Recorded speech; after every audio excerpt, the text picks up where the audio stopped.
Mansoorabad division Autonagar dumping yard ప్రాంతం నుండి వస్తున్న కెమికల్ దుర్వాసన నేపథ్యంలో సోమవారం ఆ ప్రాంతంలో టీఎస్ఐఐసి అధికారులతో జీహెచ్ఎంసీ డిప్యూటీ ఫ్లోర్ లీడర్ స్థానిక కార్పొరేటర్ కొప్పుల నరసింహారెడ్డి పర్యటించారు.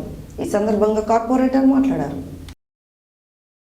Mansoorabad division Autonagar dumping yard ప్రాంతం నుండి వస్తున్న కెమికల్ దుర్వాసన నేపథ్యంలో సోమవారం ఆ ప్రాంతంలో టీఎస్ఐసిసి అధికారులతో జీహెచ్ఎంసీ డిప్యూటీ ఫ్లోర్ లీడర్ స్థానిక కార్పొరేటర్ కొప్పుల నరసింహారెడ్డి పర్యటించారు. ఈ సందర్భంగా కార్పొరేటర్ మాట్లాడుతూ గత సంవత్సరం క్రితం ఇదే విధంగా విపరీతమైన కెమికల్ దుర్వాసన వస్తుండేదని, వివిధ శాఖల అధికారులతో పరిసర స్థానిక కాలనీ వాసులు సహకారంతో దుర్వాసన రాకుండా పకడ్బందీగా చర్యలు చేపట్టడం జరిగిందని తెలిపారు.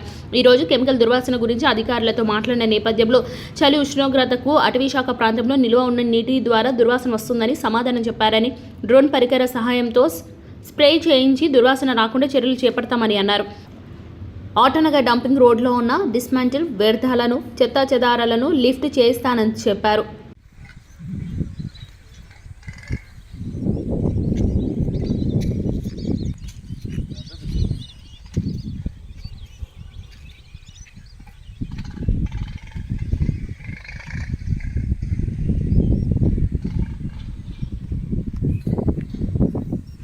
ఆటోనగర్ సంబంధించినటువంటి ఈ స్మెల్ మళ్ళీ 1 ఇయర్ కింద వచ్చింది. ఇప్పుడు మళ్ళీ 2 రోజుల నుంచి స్మెల్ ఎక్కువైతుందని చెప్పి కాలనీ వాళ్ళు కంప్లైంట్ చేయడం, నిన్న సహారా వాళ్ళు కూడా చెప్పడం జరిగింది.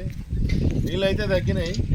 మళ్ళీ ఇప్పుడు టీఎస్ఐసిసి వాళ్ళతో కూడా మాట్లాడడం జరిగింది. ఈరోజు మళ్ళీ ఎంక్వైరీ చేస్తామని చెప్తున్నారు.